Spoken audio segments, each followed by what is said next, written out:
Olá, eu sou a professora Adriana Uchoa, do Departamento de Biologia Celular e Genética da UFRN, e hoje nós vamos falar sobre a conversão de energia em mitocôndrias.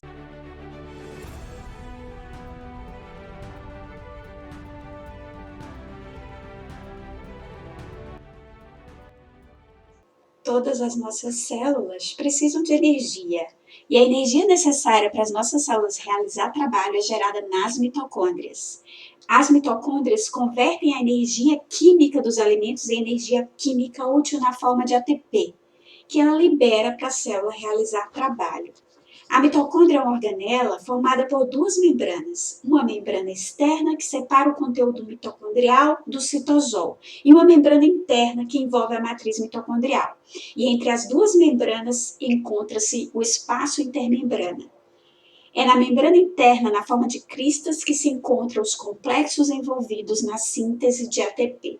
São complexos proteicos que estão envolvidos no mecanismo de fosforilação oxidativa. Vários nutrientes liberam sua energia na forma de NADH. Esse NAD entrega elétrons e prótons para os aceptores complexos da cadeia transportadora de elétrons, que vão permitir o transporte de prótons para o espaço intermembrana. O acúmulo de prótons no espaço intermembrana vai gerar força motriz para a síntese de ATP pela ATP sintase. A diferença de carga positiva vai fazer com que os prótons sejam atraídos por canais na ATP sintase e fomentem a síntese de ATP a partir de ADP e fosfato inorgânico na mitocôndria. Nas etapas do metabolismo, que ocorre tanto na fotossíntese quanto na respiração celular, o ATP é fundamental para esse fluxo de energia e reciclagem de matéria. Então, na fotossíntese, o ATP produzido vai ser empregado nessa fixação do CO2, ou seja, a energia luminosa convertida em ATP é transitada para as ligações químicas da molécula de açúcar, da molécula de ácido graxo, da molécula do esqueleto carbônico produzido pela planta através da fotossíntese. Esse esqueleto carbônico, carregando a energia, vai ser desmembrado em processos metabólicos que começam no citosol, que é a via glicolítica, gerando piruvato. Esse piruvato transita para a mitocôndria e na mitocôndria ele é desmembrado e esse desmembramento libera a energia para a síntese de ATP. Esse ATP será usado pela célula. Mas para que isso ocorra, gradientes de prótons através da membrana serão a força motriz para essa fosforilação do ATP. Então, a energia luminosa na fotossíntese é captada pelas antenas de clorofila, promove o acúmulo de prótons no cloroplasto. Esses cloroplastos, eles ao acumular prótons, tendem a gerar um gradiente eletroquímico de prótons, e esse gradiente eletroquímico, através da membrana do tilacoide, vai permitir a síntese de ATP no cloroplasto, o ATP que será usado para a fixação do CO2. Já na mitocôndria, a geração desse ATP depende das etapas da via glicolítica, que novamente vão quebrar no citosol a glicose dos alimentos, aquela glicose que foi fixada na fotossíntese, a matéria ela vai ser reciclada, ela vai ser aproveitada e a energia liberada quando os animais, os consumidores, digerirem essa glicose armazenada, e essa glicose ela vai servir como a fonte para a produção de ATP. Então, na respiração celular, a gente tem início na via glicolítica, no citosol. Na via glicolítica, a glicose é desmembrada em piruvato. Esse piruvato vai ser internalizado na mitocôndria, e na mitocôndria, os processos envolvendo o ciclo do ácido cítrico, ou o ciclo de Krebs, vão gerar o potencial redutor que garantem esse gradiente de prótons, que também vai promover, vai ser a força protomotriz para a síntese de ATP. As células, para realizar trabalho, precisam que a energia, tanto a energia dos alimentos, quanto a energia luminosa aproveitada pelos cloroplastos, seja convertida em ATP. É esse ATP que a gente vai entender como ele será produzido. Para ter uma visão geral, eu trouxe esse mapa metabólico aqui. Nesse mapa, a gente rapidamente vai ver como a glicose pode adentrar o metabolismo celular. Então, a glicose atravessa a membrana graças a um transportador de glicose. Lembre que essa molécula é polar, então a bicamada lipídica ela é impermeável, ela precisa de uma proteína transportadora, então um transportador de glicose. A glicose entra na célula, ela pode ser envolvida em catabolismo ou em anabolismo. Aqui, quando a glicose é envolvida em catabolismo, ela vai entrar na via glicolítica ou glicólise, e nessa glicólise, o piruvato vai ser o produto da quebra da glicose de 6 carbonos em 2 moléculas de piruvato de 3 carbonos. Esse piruvato, em vias aeróbicas, na presença de oxigênio, ele entra na mitocôndria e ele vai ser descarboxilado graças a essa enzima piruvato desidrogenase e deixa de ser uma molécula de 3 carbonos, gerando uma molécula de 2 carbonos, que é a acetila, que é ligada à coenzima A e vai entrar no ciclo de Krebs, que gera potencial redutor para a cadeia transportadora de elétrons que veremos hoje e, consequentemente, a síntese de ATP ou fosforilação oxidativa. Havendo uma baixa demanda de acetil para a produção de ATP, parte desse ATP, dessa acetila que sobra, vai ser investida para a síntese de reservas na forma de lipídios. Então, isso aqui gera a glicose, o excesso de glicose gera um excesso de acetila, esse excesso de acetila é convertido em uma reserva metabólica lipídica, em gordura. Nessa outra parte do diagrama, a gente vê a glicose sendo investida para a produção de pentose. Onde é que a gente tem pentose? A gente tem a ribose 5-fosfato. Essa ribose 5-fosfato, ela pode ser derivada da via das pentoses fosfato, que gera, a partir de glicose, ribose 5-fosfato, que é o precursor para os nucleotídeos envolvidos na síntese de ácidos nucleicos. Então, a glicose, ela é bem mais, quando ela é investida, levada para dentro da célula, ela é bem mais útil do que simplesmente ser empregada na síntese de ATP.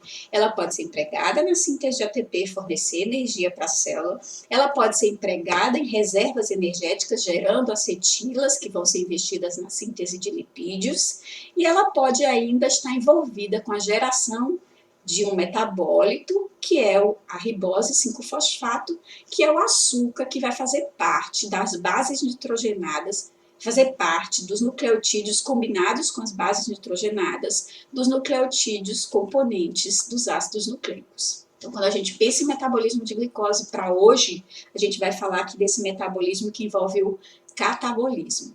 Uma outra pergunta, e se não houver o oxigênio, como é que essa célula realiza a produção de ATP? Ela vai usar a via glicolítica e uma via fermentadora, que converte piruvato em ácido lático ou lactato, e esse lactato vai ser usado para reoxidar o NAD, para que essa via glicolítica possa permitir a geração de ATP, a liberação de ATP via anaeróbica.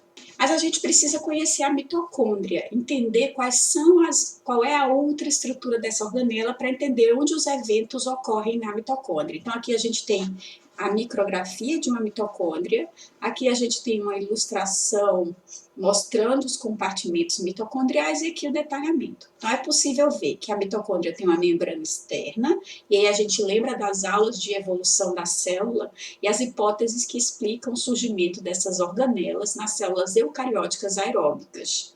A gente tem entre a membrana externa e a membrana interna, a gente tem um espaço intermembrana, um espaço intermembrana, um espaço intermembrana. A gente tem nessa membrana interna da mitocôndria, a gente tem um arranjo em cristas. Esse arranjo em cristas faz com que essa área, a superfície da membrana interna seja aumentada. Essas cristas, no interior dessas cristas, existe um espaço preenchendo o interior das cristas. E aqui nesse intervalo entre as cristas, a gente tem o equivalente preenchido, revestido pelas cristas mitocondriais, a gente tem a matriz mitocondrial. A gente vai entender o que ocorre em cada um desses espaços. Tem as conexões entre as cristas, que são as junções das cristas na membrana interna, como parte da membrana interna. Então, essa organela membranosa tem uma forma que é geralmente esférica ou alongada, ou bastonete. Ela tem dois sistemas de membrana, como a gente viu, a membrana externa, que é lisa e mais permeável, porque apresenta porinas.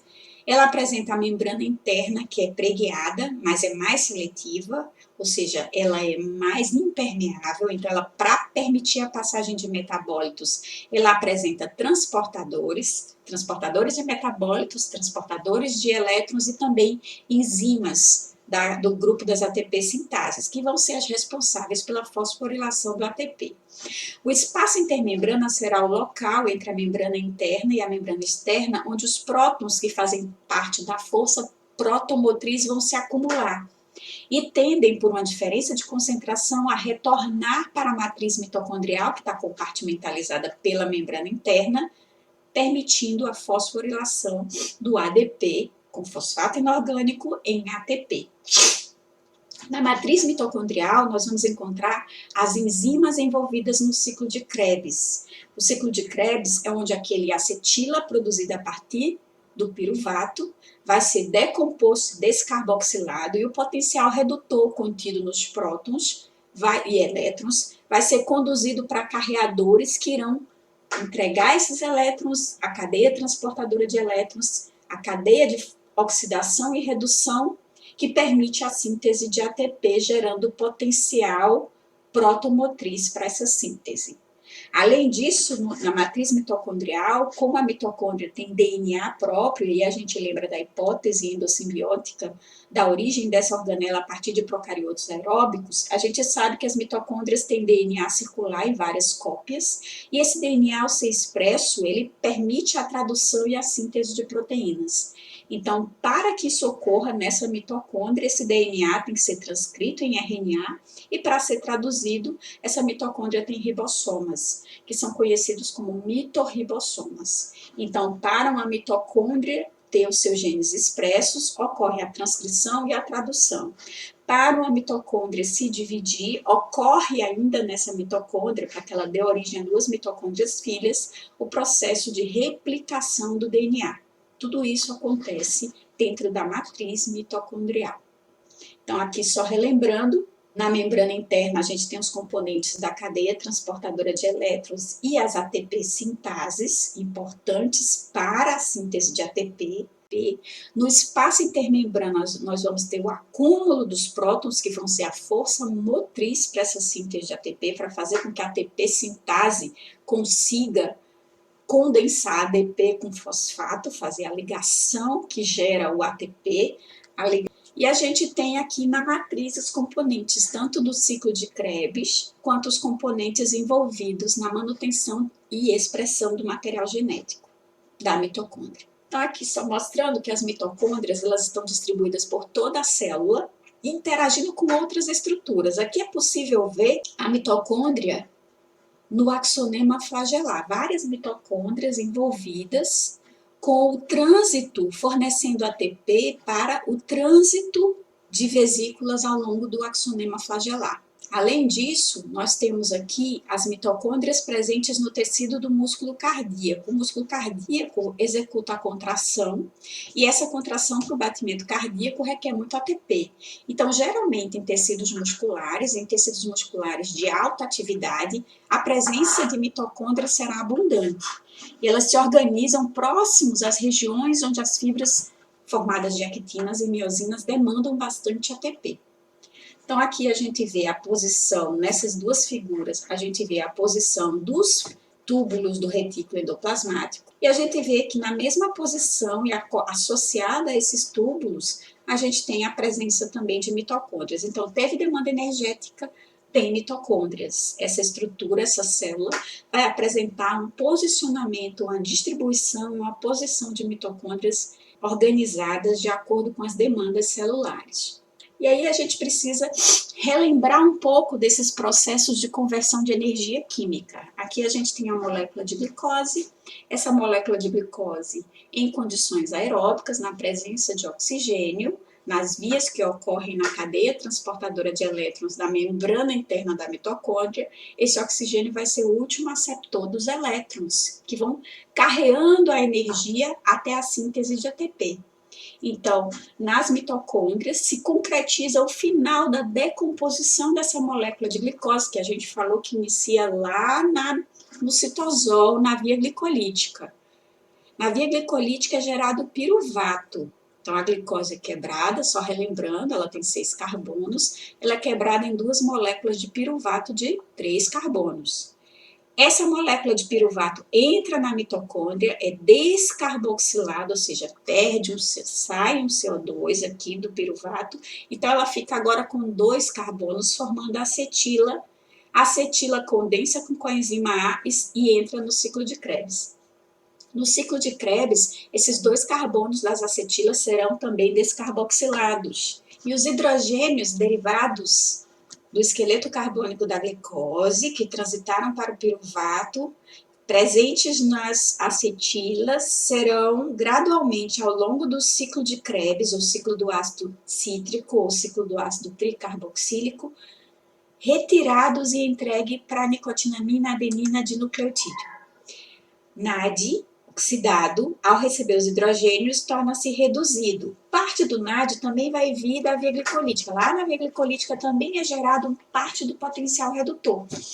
Esses NADs da via glicolítica são transportados para a mitocôndria e tanto os NADs gerados na via glicolítica quanto ao longo do ciclo de Krebs serão envolvidos no transporte de elétrons na cadeia transportadora de elétrons, que vai permitir a fosforilação oxidativa do ADP mais fosfato inorgânico em ATP.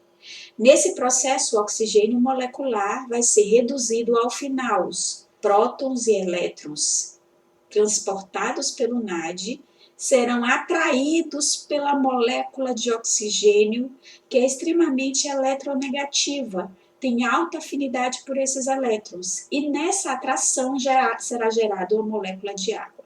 Então, à medida que a glicose é decomposta, que a glicose é desmembrada, ela vai liberando potencial redutor, e esse potencial redutor é investido para a síntese de ATP. E o produto final os produtos finais desse metabolismo são CO2, água e ATP. Então, a gente precisa dar uma olhada nessas etapas, como é que elas ocorrem com mais calma. Então, a primeira etapa da obtenção de energia a partir da glicose, do esqueleto carbônico da glicose, é conhecida como glicólise ou via glicolítica. É uma via citoplasmática, como eu falei anteriormente. Ela ocorre em 10 etapas enzimáticas, que aqui a gente tem enumeradas. Porém, essas etapas enzimáticas não serão detalhadas aqui.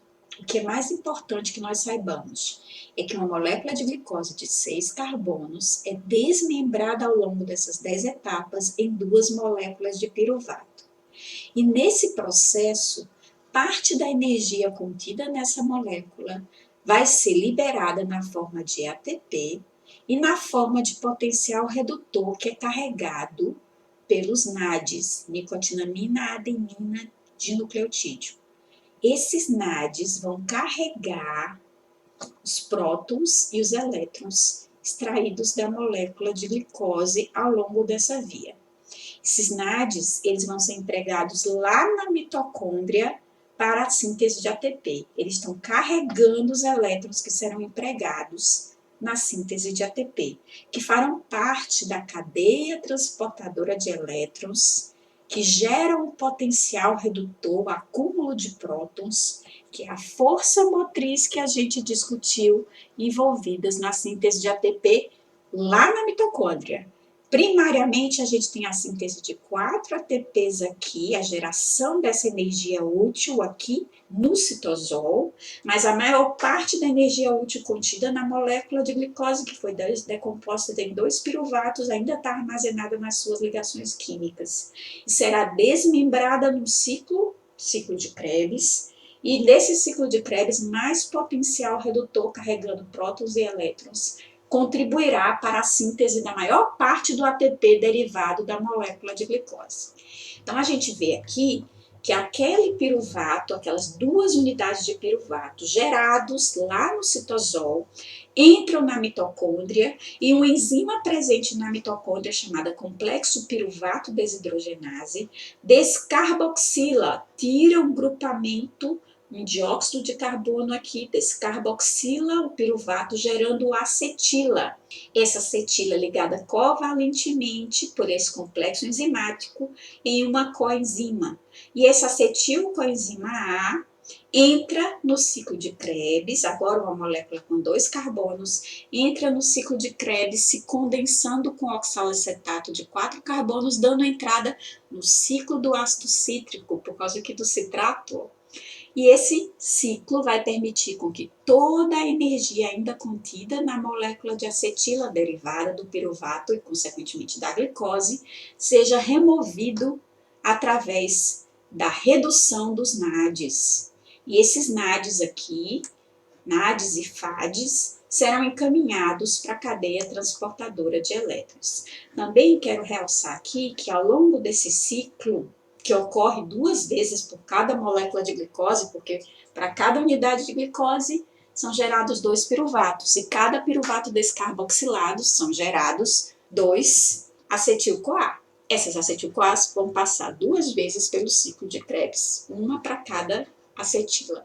Aqui a gente também percebe que ao longo do ciclo de Krebs, a gente entra acetila com oxalacetato, forma citrato de 6 carbonos, ocorre uma descarboxilação primária, uma descarboxilação secundária, e as etapas do ciclo de Krebs levam à reciclagem do oxalacetato. Então, além do potencial redutor, além desse potencial redutor, a gente tem a descarboxilação, ou seja, a remoção dos grupamentos dos dióxidos de carbono, e a remoção desses carbonos e dos hidrogênios é o desmembramento total e a retirada da energia contida na molécula de glicose, que deu entrada lá na via glicolítica, quando entrou na célula e entrou nessa via catabólica. Para onde vão esses NADs gerados, esses NADs e esses FADs, flavina adenina dinucleotídeo, que também carrega energia na forma dos elétrons derivados da molécula de glicose, vão lá para a cadeia transportadora de elétrons. Nessa etapa existe a produção de nucleotídeo trifosfatado, que é o GTP. E a manutenção dessa via glicolítica depende do suprimento de NAD oxidado. Então, as células que trabalham e produzem ATP em condições de anaerobiose, elas têm uma etapa onde ocorre redução de piruvato em lactato e a reoxidação do NAD. Essa reoxidação do NAD permite que a via glicolítica continue sendo executada e, consequentemente, esses ATPs necessários às demandas energéticas da célula, mesmo em anaerobiose, vão suprir essas necessidades para a realização de trabalho. Então, nas células em anaerobiose, como por exemplo em algumas leveduras e até no nosso tecido muscular, o piruvato é convertido por redução em lactato, e esse lactato no músculo ele é transportado para a corrente sanguínea, chega no fígado e o fígado reconverte, ou seja, oxida esse lactato em piruvato. E esse piruvato, por sua vez, vai para as mitocôndrias gerar acetil-CoA para o ciclo de Krebs. Esse piruvato também pode entrar numa via de gliconeogênese e ser armazenado na forma de glicogênio no tecido hepático.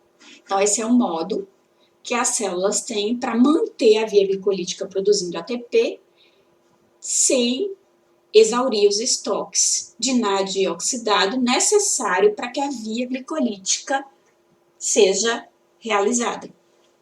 Então, como a gente discutiu anteriormente, a gente viu que a segunda etapa na obtenção de energia a partir dessa molécula de glicose envolve um evento que ocorre na matriz mitocondrial, que é o ciclo de Krebs, ou ciclo do ácido tricarboxílico. No ciclo de Krebs, a gente vai ver que aquelas acetilas derivadas da descarboxilação do piruvato pela piruvato desidrogenase vão gerar acetil-CoA, que entra no ciclo de Krebs por condensação com oxalacetato. Essas duas moléculas, uma de 4 e outra de 2, geram citrato de 6 carbonos. Por isso que chama ciclo do ácido cítrico também, é o outro nome dado ao ciclo de Krebs. Nesse ciclo de Krebs, a gente já conversou que há a produção do potencial redutor necessário para a síntese de ATP na cadeia transportadora de elétrons. Essa cadeia envolve reações de oxidação e redução, e essas reações de oxidação e redução, onde ao final o oxigênio será o elemento que será reduzido pelos prótons e elétrons derivados dessa cadeia, formando água. Nessas etapas, a gente tem a energia sendo liberada à medida que os elétrons transitam de um aceptor da cadeia a outro. Essa energia liberada é usada para bombear os prótons contra o gradiente de concentração, ou seja, indo de onde tem menos desses prótons para onde tem mais no espaço intermembrana, gerando o gradiente eletroquímico da alta concentração de prótons e da diferença de potencial na membrana sendo mais negativo na face interna da membrana interna da mitocôndria, aqui para dentro da matriz mitocondrial, que vai propelir esse gradiente eletroquímico, vai impulsionar os prótons pelos canais da ATP sintase, que ao sofrer mudanças conformacionais ao longo desse transporte de prótons, obedecendo o gradiente de concentração, gera a condensação, a ligação fosfato no ADP para formar o ATP. Essa ligação química é o resultado dessa força protomotriz.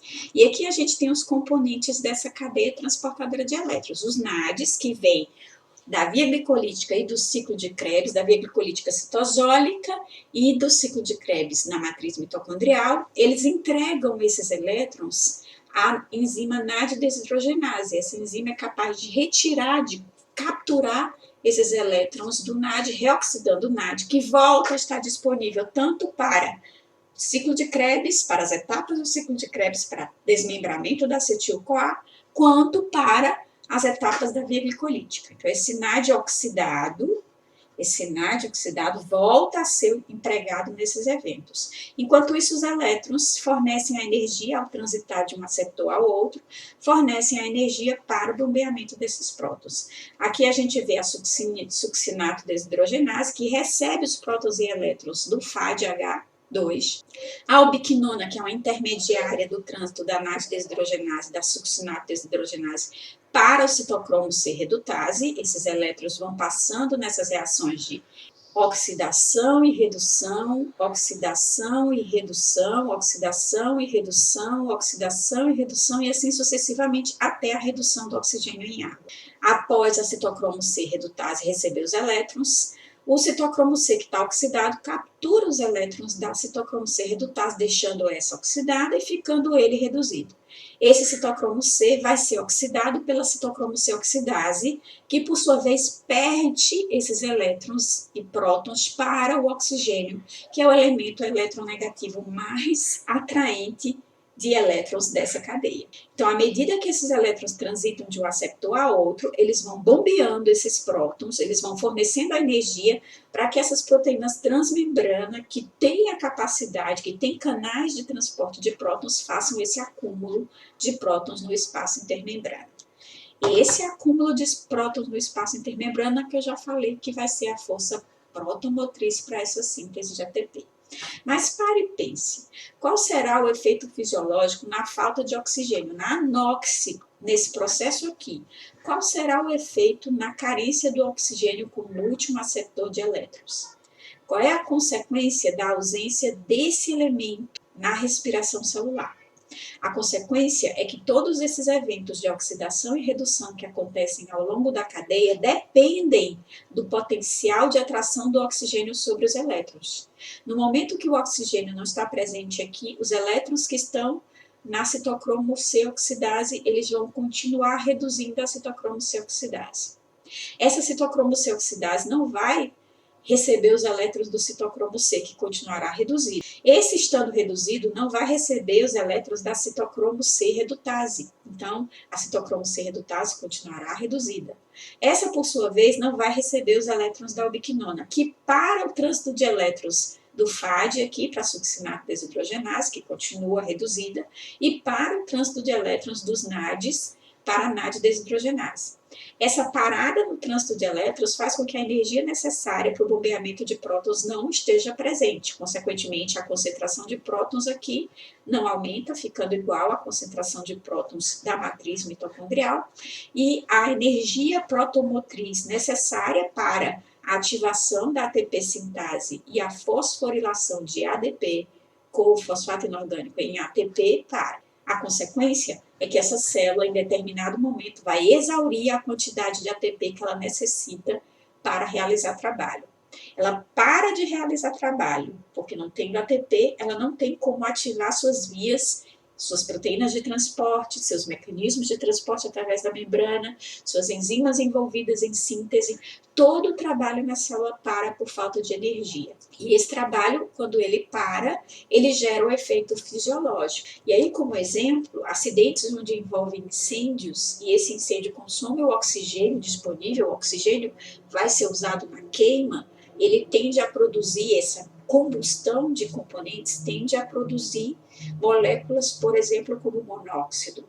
O monóxido, ele pode competir, por exemplo, nos nossos pulmões, nas nossas células, ele pode competir, ele pode ser captado pelos nossos pulmões nas trocas gasosas, ele pode competir pela hemoglobina, o monóxido de carbono CO, pode competir pela hemoglobina com o oxigênio.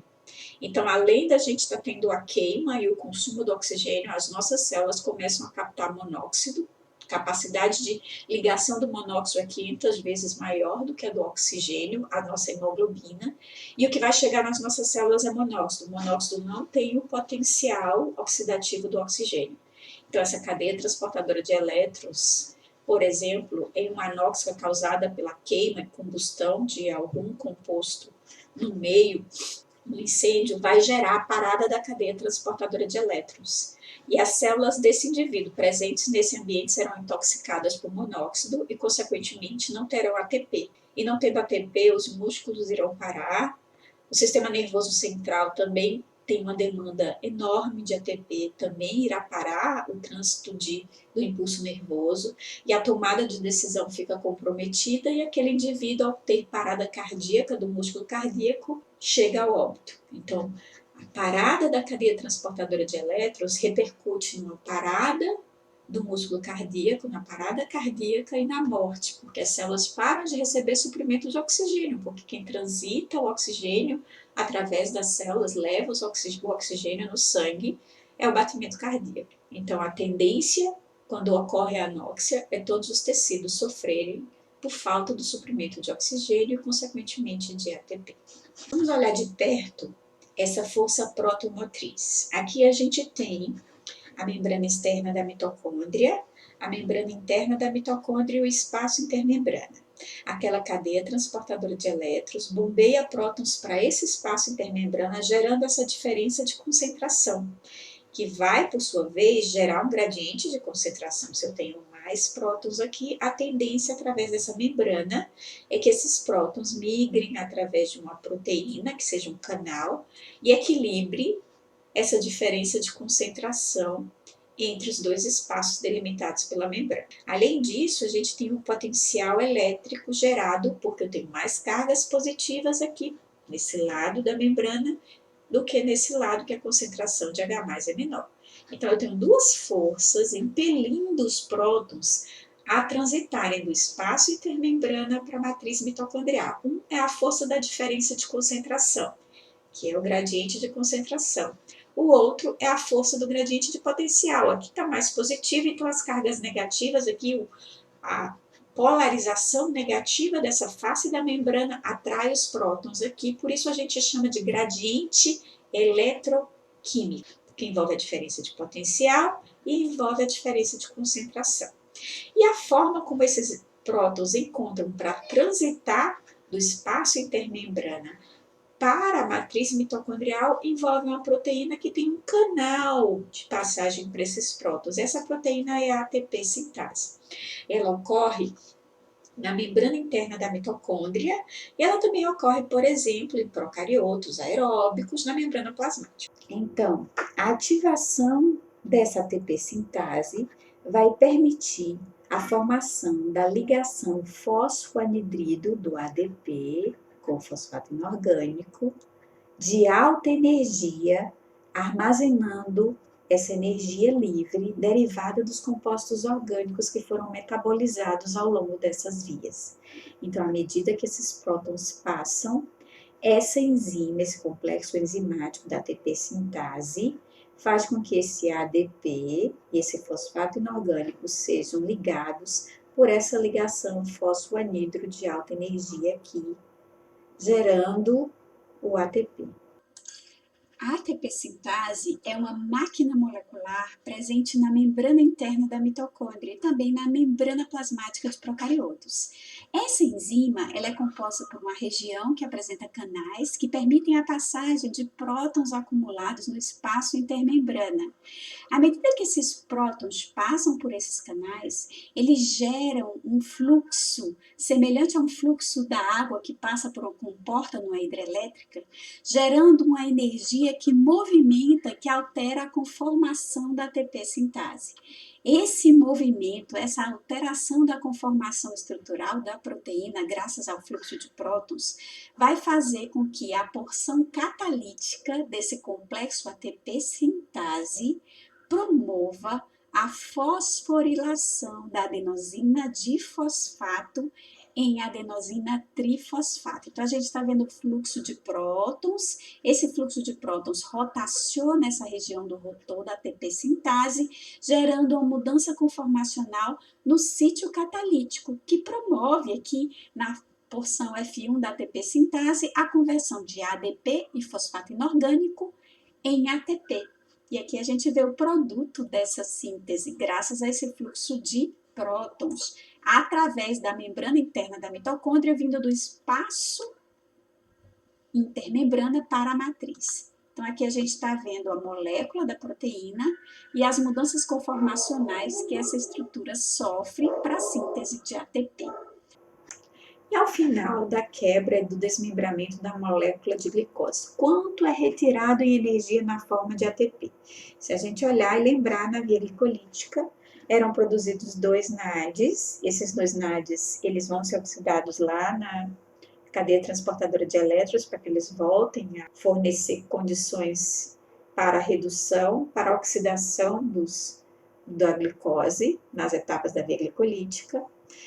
Também na via glicolítica são produzidos 4 ATPs, mas como para fosforilações iniciais da via glicolítica lá pela exoquinase, a glicose, 6-fosfato, e depois ter o resultado como 1,6, frutose 1,6-bifosfato, a gente tem o consumo de 2 ATPs. Então, quando no final da glicose eu gero um resultado de 4 ATPs, mas foram consumidos 2 ATPs, então o saldo final de ATPs dessa etapa é 2 ATPs na via glicolítica. Além disso, quando o piruvato ele é oxidado, a gente tem a produção desses NADs reduzidos, então a gente tem a oxidação do piruvato com a retirada de prótons e elétrons transferidos para o NAD. Todos esses dois aqui vão para a cadeia transportadora de elétrons, para induzir a força protomotriz para a síntese de ATP. Então, a gente tem aqui no ciclo de Krebs a produção de 2 GTPs, que são convertidos em 2 ATPs. A passagem no ciclo de Krebs, a cada acetila, a gente gera um potencial para a produção tanto de NADs, são 3 NADs por acetila, são 2 acetilas, então a gente tem 6 NADs, e 2 FADs, porque é um FAD por acetila, 1 vezes 2, 2 FADs. Então, ao todo, a gente vai ter um somatório de 30 ATPs. Lembrando que o NAD gerado no citosol, ele precisa ser bombeado para dentro da mitocôndria. Isso consome energia. Por isso, a cada NAD, a gente tem o equivalente a 1,5 ATP sendo gerado. Então, a parte da energia contida nos NADs provenientes da via glicolítica do citosol vai ser consumido por transporte. Já os NADs gerados no próprio ciclo de Krebs, eles vão potencializar a síntese de 2,5 ATPs. Então, aqui a gente tem como produto 2,5 e a gente multiplica pela quantidade de NADs disponíveis em cada uma dessas etapas. Então, tem que considerar que aqui a gente multiplica pelo número de NADs produzidos versus a quantidade equivalente de ATPs que cada NAD produz nessa etapa. A mesma coisa acontece com o FAD gerado no ciclo de Krebs, ele potencializa, ele gera um potencial para síntese de 1,5 ATPs. Então, ao todo, se a gente somar aqui, a gente encontra que o produto final dessa via é em torno de 30 ATPs. Então, a gente tem 3 mais 2 aqui, 10. 10 mais 5, 10 mais 2, 12, mais 15, 27, mais 3, 30 ATPs. Então, aqui, resumidamente, essas vias envolvendo o metabolismo de glicose na mitocôndria são vias que, como a gente viu, mitocôndria e citoplasma também, elas podem ter um lado que vai gerar a produção de ATP, que é o que a gente diz que é a extração da energia das moléculas dos esqueletos carbônicos, que é o catabolismo, para liberar a energia contida nas ligações da matéria, e a outra etapa é o anabolismo, porque parte da energia contida na molécula de glicose pode ser investida para a síntese de outras biomoléculas, como o aspartato, os aminoácidos, ou as bases nitrogenadas para a síntese de ácidos nucleicos. As acetilas podem ser empregadas para a síntese de lipídios e armazenadas na forma de ácidos graxos. Então, o esqueleto carbônico da molécula de glicose pode ser investido para a geração de ATP de energia e uma parte dele é investido para a geração de biomoléculas para a construção ou é transformado em uma nova forma de matéria para a construção das estruturas celulares. E tudo isso que é produzido pela mitocôndria tem que ser transportado. E vocês, não sei se vocês lembram, eu falei que na membrana externa ela é um pouco mais porosa, ela tem proteínas porinas que deixam passar metabólitos, tem um tamanho, uma dimensão, diâmetro e passam metabólitos, trocas entre o citoplasma e a mitocôndria pela membrana externa é feita por essas proteínas que formam poros, enquanto que na membrana interna, para que ocorra o gradiente de concentração de prótons, essa membrana ela é mais impermeável. E sendo mais impermeável, ela precisa de proteínas transportadoras que carreguem os seus produtos e os substratos que ela precisa adquirir para a síntese de ATP, por exemplo. Então, nessa membrana interna, a gente tem transportadores para ATP, ao mesmo tempo que a gente tem transportadores para ADP. O substrato para a fosforilação é o ADP. Para fazer ATP, eu preciso de adenosina difosfato e preciso de grupamento fosfato inorgânico. E para entregar para a célula, eu preciso que o transportador leve o ATP produzido na matriz mitocondrial para o citosol. Então, aqui a gente tem um transportador antiporte que transporta ADP como substrato para a mitocôndria e ATP como produto da mitocôndria para a célula.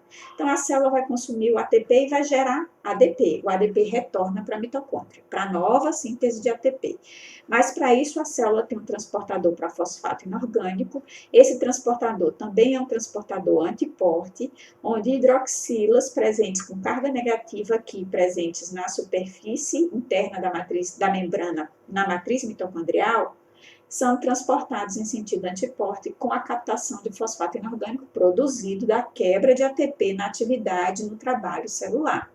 Além disso, a célula, a mitocôndria, precisa obter piruvato gerado na via glicolítica para que ela descarboxile o piruvato, formando acetila, esse seja investido no ciclo de Krebs, gere o potencial redutor para a síntese de ATP.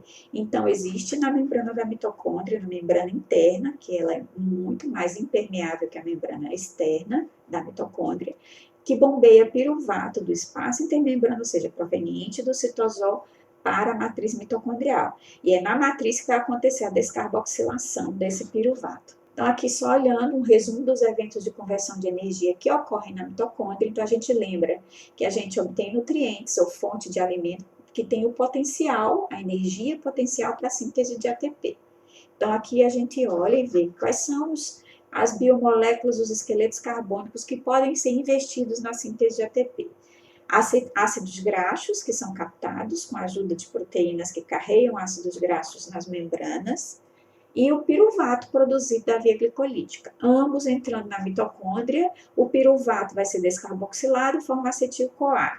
Os ácidos graxos vão sofrer uma via chamada beta-oxidação. Na beta-oxidação, ácidos graxos são decompostos em acetilas, em grupamentos acetila de 2 carbonos. Então, imagine um ácido graxo de 16 carbonos. Se ele for decomposto pela beta-oxidação, ele vai gerar 8 acetilas, 16 dividido por 2, 8 acetil coenzima A, que vão entrar no ciclo de Krebs, gerar potencial redutor.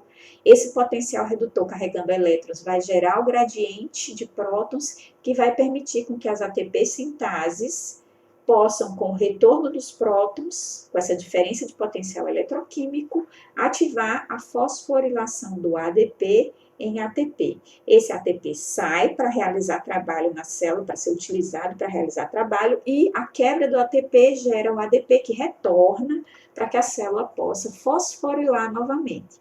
Mas para que isso ocorra, a célula precisa de dispor de nutrientes, para que ela possa dar continuidade a esse ciclo, gerando o ATP. ATP é essencial para que a célula realize trabalho, isso a gente já discutiu. Todos os trabalhos que a célula realiza para se manter, para se renovar, para se remodelar e para se dividir da origem às células filhas envolve energia, envolve ATP. E só lembrando que esse mecanismo, usando um gradiente de prótons e a síntese de ATP, ele não é uma propriedade, um fenômeno que ocorre apenas em mitocôndrias, em células aeróbicas. Ele é um fenômeno que ocorre na membrana interna da mitocôndria, na membrana plasmática de bactérias e nas membranas dos tilacoides no cloroplasto. A síntese de ATP é quem vai fornecer a energia para que o cloroplasto, uma enzima, um complexo enzimático chamado rubisco do cloroplasto, promova a fotossíntese, a fixação do CO2 e água em moléculas orgânicas. Então, eu preciso que a célula transfira, no caso do cloroplasto, que a célula vegetal transforme, com a ajuda dos elétrons, com a ajuda dos fótons, transforma a energia contida nos fótons em energia de trânsito de elétrons, as clorofilas são excitadas, que gera uma cadeia transportadora de elétrons, favorecendo um ATP sintase. Essa síntese de ATP aqui, no cloroplasto, é quem vai permitir a fixação de CO2 em água em moléculas orgânicas. Nas bactérias e nas mitocôndrias, esse retorno dos prótons, no caso da bactéria, do espaço extracelular para o citoplasma, é que vai fazer com que o ADP e o fosfato inorgânico sejam convertidos em ATP pela ATP sintase. Esse ATP vai ser usado pela célula procariótica, pela célula da bactéria, para realizar trabalho. Bactéria também sintetiza proteína. Bactéria também tem atividades intracelulares dependentes de ATP. E a gente sabe que bactérias aeróbicas ancestrais deram origem às mitocôndrias. Então, se a gente olhar aqui, o posicionamento da cadeia transportadora de elétrons e da ATP sintase em mitocôndrias é na membrana interna, que é um equivalente à membrana plasmática de procarioto. Então, esse processo vai gerar também o ATP por causa do gradiente de prótons nessa membrana, e esse ATP que volta pela ATP sintase, esses prótons que voltam pela ATP sintase vão permitir que a adenosina de fosfato seja fosforilada em ATP. Então, esses eventos de cadeias transportadoras de elétrons e gradiente de prótons são fatores que contribuem para a fosforilação oxidativa desde procarioto a mitocôndrias e os tilacoides nas membranas contendo clorofilas nos cloroplastos. Então, relembrando um pouco da origem evolutiva das mitocôndrias, a gente lembra que o que melhor explica é a teoria endossimbiótica. Explica que células anaeróbicas, derivadas de células anaeróbicas primitivas, eucarióticas anaeróbicas primitivas, derivadas das arqueias. Essas células tinham um núcleo primitivo, mas elas eram anaeróbicas, não apresentavam estruturas capazes de utilizar o oxigênio para a síntese de ATP. Fagocitaram procariotos aeróbicos. Nessa fagocitose, esses procariotos aeróbicos não foram degradados, não foram digeridos, estabeleceram uma relação endossimbiótica favorável com a célula eucariótica primitiva. Esses procariotos, se estabelecendo como endosimbiontes, passaram a fornecer uma grande quantidade de energia na forma de ATP, que garantiram que essa célula evolutivamente tivesse sucesso por conseguir com energia se reproduzir e continuar no processo evolutivo, sendo selecionada. Esses procariotos apresentavam algumas características que favoreceram essa relação, essa habilidade de sintetizar ATP, e hoje, após milhões de anos de relação mútua, endossimbiótica, parte do material genético desses procariotos foi incorporado ao núcleo tornando essa estrutura, uma organela intracelular, parcialmente dependente da informação genética armazenada no núcleo. Uma parte da informação genética necessária para a síntese de componentes da mitocôndria pertence ao DNA mitocondrial e ocorre a síntese e a replicação, a transcrição e a síntese de proteínas nessa organela. Esse material genético é circular, o que confere mais uma evidência que favorece a hipótese endossimbiótica, e o fato dessas organelas se dividirem por bipartição também contribui para essa hipótese. Então, aqui a gente tem como essas mitocôndrias elas se formam. Geralmente, a gente já sabia que essas mitocôndrias se dividem por bipartição, então aqui a gente vê a fissão, quando as organelas são separadas a partir de uma organela-mãe que cresce em tamanho, e ela é excisada, separada com a ajuda dessa proteína dinamina, que a gente já conheceu, proteínas dessa mesma família envolvidas no brotamento vesicular. Essas proteínas promovem um estrangulamento na membrana das mitocôndrias, que fazem com que elas sofram uma fissão binária, uma separação em duas mitocôndrias filhas. Então, tem essa constrição, que é impulsionada pela montagem das unidades de dinamina. Essa constrição, ela vai sendo estreitada, causando a hidrólise e a separação dessas duas mitocôndrias filhas. O outro mecanismo envolve a fusão de mitocôndrias, fusão de membranas de mitocôndrias diferentes, gerando uma mitocôndria filha por fusão. Então, aqui a gente tem o processo de fusão e o processo de fissão, que geram mitocôndrias diferentes. Esse processo de fusão também é um mecanismo que ocorre em procariotos. Então, esses dois mecanismos são resultantes de processos evolutivos que geram a biogênese de novas mitocôndrias no citoplasma de nossas células. Então, se a gente pensar naquele genoma que eu acabei de explicar, esse genoma de mitocôndrias, se a gente observar aqui, a gente tem o genoma de alguns organismos e a gente vai comparar eles com o genoma mitocondrial humano. Então, aqui eu tenho o genoma de uma bactéria, que é a Rickettsia, bactéria Rickettsia, o genoma de uma mitocôndria de Arabidopsis, que é uma planta, e o genoma humano, o genoma mitocondrial humano. O que esse genoma contém? Se a gente olhar aqui, esse genoma mitocondrial humano, o mtDNA, ele tem 16 mil pares de bases, 16.569 pares de bases, e aqui a gente consegue encontrar quais são os genes presentes nesse genoma. Em vermelho, a gente tem um pedaço de DNA não codante, mas esse DNA pode estar envolvido com a replicação, por exemplo, com a origem de replicação desse DNA. Quando a mitocôndria vai se dividir, ela tem que replicar, fazer uma cópia desse DNA. Então, a gente tem DNAs polimerases que promovem essa cópia, e aqui é o local, a origem de replicação.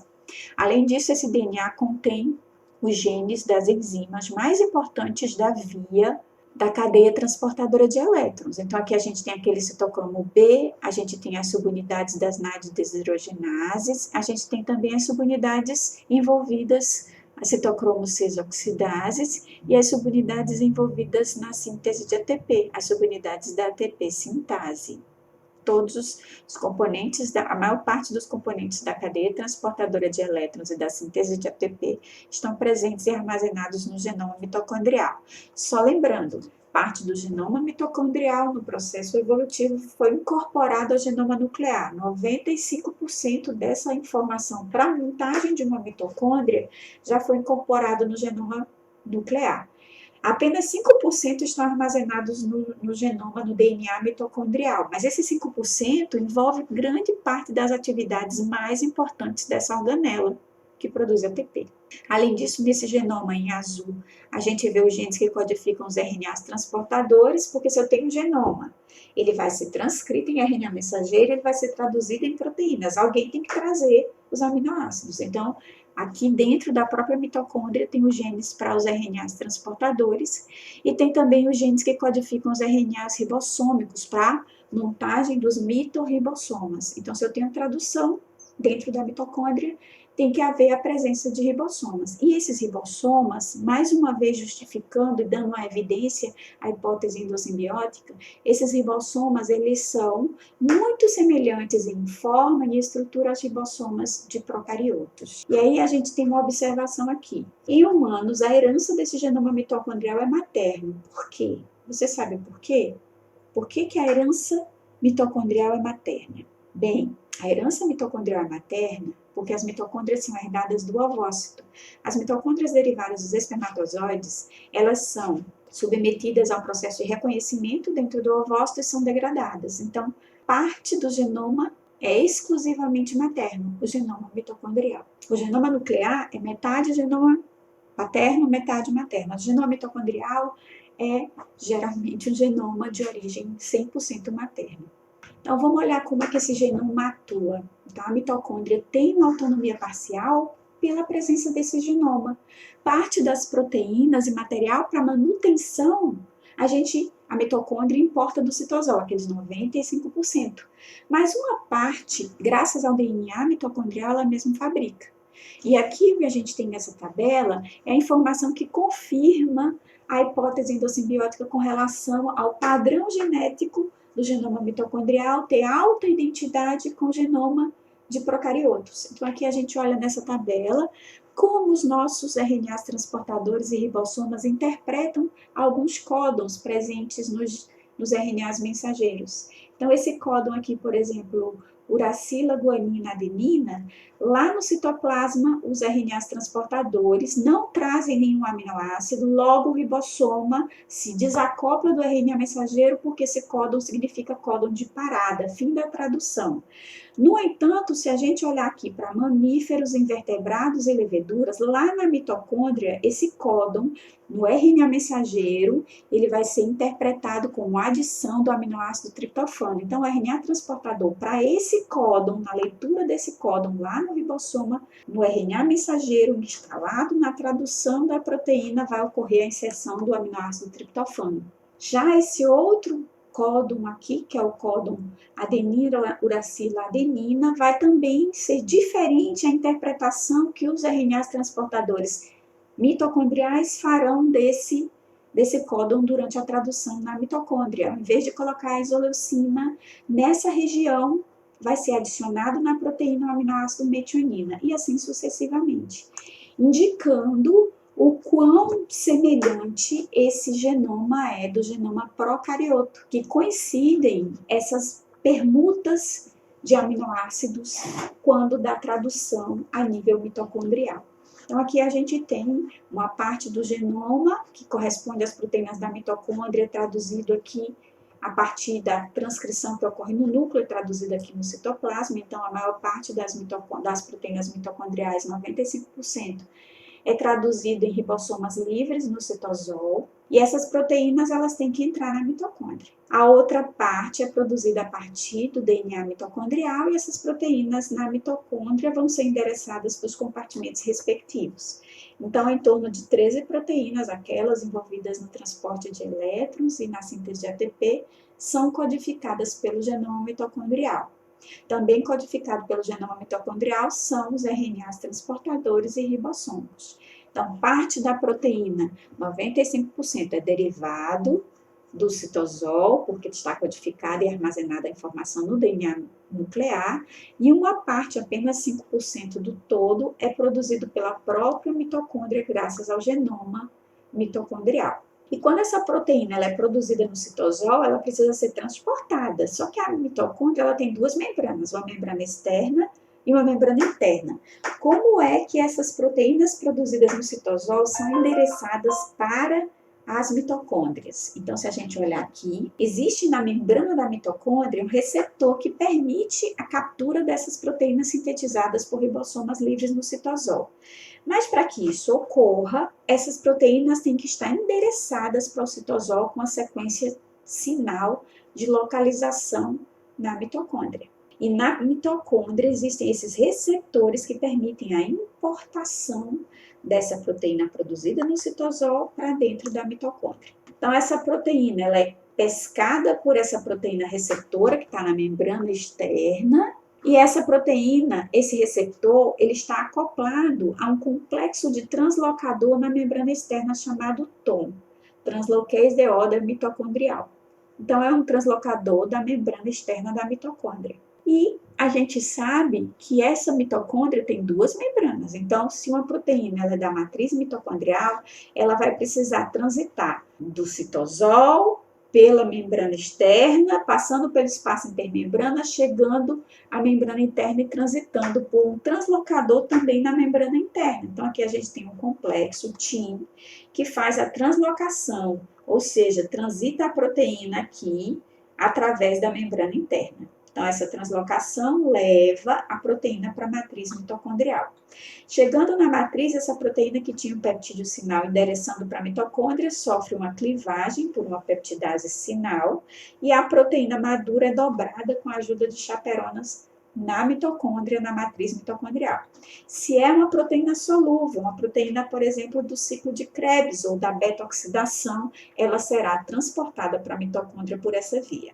Porém, se estamos tratando de como a proteína chega na mitocôndria, a gente tem que pensar que ela foi traduzida no citosol e ela tem que ficar desdobrada no citosol. Para isso, o citosol conta com proteínas chamadas chaperonas HSP70 que mantêm a proteína desdobrada, para que ela consiga passar linearizada pelo translocador, tanto da membrana externa quanto da membrana interna. Além disso, essa região sinal dessa proteína apresenta uma carga positiva que faz com que a diferença de potencial na membrana da matriz, na membrana interna, aqui na face da matriz mitocondrial, tem carga negativa, atraia essa proteína para o interior da matriz. Na matriz existem chaperonas que vão tracionar essa proteína para dentro da matriz com o consumo de ATP, porque elas têm atividade ATPásica, e ao clivar o ATP e liberar energia, elas puxam essa proteína e fazem o dobramento da proteína na sua forma madura. E se for a proteína de membrana, como é que essas proteínas são anexadas à membrana? O que é que essas proteínas têm que apresentar para que elas sejam ingressadas na membrana? Além delas terem um peptídeo sinal, essas proteínas precisam ter regiões que são regiões hidrofóbicas que tornam essa proteína transmembrana. Então, a gente vai ter novamente a ajuda dos canais de translocação e a gente vai ter a presença de chaperonas que auxiliam no dobramento dessas proteínas e na inserção nessas membranas. Então, aqui só mostrando como é que essas proteínas são importadas, tanto para o espaço intermembrana quanto para as membranas. Para serem incorporadas nas membranas, elas têm que ter regiões hidrofóbicas, que tornam essas proteínas transmembrana, e para serem incorporadas no espaço intermembrana, elas podem ser incorporadas diretamente quando elas transitam pelo tom, e aí pelo tom elas chegam aqui no espaço intermembrana, ou elas podem ser translocadas para a membrana interna, sofrer uma clivagem de uma região de ancoragem e serem liberadas no espaço intermembrana, como o caso do citocromo C. E proteínas de membrana, como a gente vê aqui, essa proteína transmembrana, a ATP sintase é uma proteína transmembrana, a NAD desidrogenase é uma proteína transmembrana. O que essas proteínas vão ter que apresentar, além do sinal de localização, as regiões transmembranas hidrofóbicas. Então, essas proteínas da mitocôndria, elas são incorporadas na mitocôndria porque elas têm regiões sinais e elas são importantes para a função das mitocôndrias. São as proteínas que vão ou transportar outras, como no caso dos translocadores e das proteínas que formam poros na membrana para passagem de metabólitos, ou para passagem na membrana interna, tanto de proteínas quanto de ADP, ATP, fosfato, piruvato. Tem que haver proteínas na membrana para esse transporte. São essas proteínas que têm sequência sinal de endereçamento para a mitocôndria, sequências hidrofóbicas para torná-las transmembrana. E a gente tem a presença de chaperonas que vão contribuir para o dobramento. Do mesmo jeito que acontece lá no retículo endoplasmático, a gente tem, por exemplo, chaperonas que fazem com que proteínas que precisam da formação de ponte de sulfeto recebam as ligações, promovam as ligações por oxidação entre os grupamentos sulfidrilas ao longo das cadeias proteicas, fazendo com que essas proteínas tenham uma estrutura tridimensional funcional. Então, quando a gente pensa em organelas relacionadas com a conversão de energia de ATP, essas organelas têm que ter enzimas, essas organelas têm que ter transportadores, essas organelas têm que ter os aparatos necessários para a conversão dessa energia contida nas moléculas orgânicas em ATP. E ao final, essas organelas têm que ter a capacidade de bombear e fornecer o ATP para a célula e receber da célula os substratos necessários para que ela promova a síntese de ATP. Então, essa é a nossa aula sobre mitocôndria. O conteúdo dessa aula está no capítulo 12, no capítulo 14. No capítulo 12, que fala sobre os compartimentos intracelulares e endereçamentos, a gente discute um pouco de como as proteínas são sintetizadas no citosol e endereçadas para a mitocôndria. E no capítulo 14, é observado como ocorre essa conversão de energia em mitocôndrias e cloroplastos.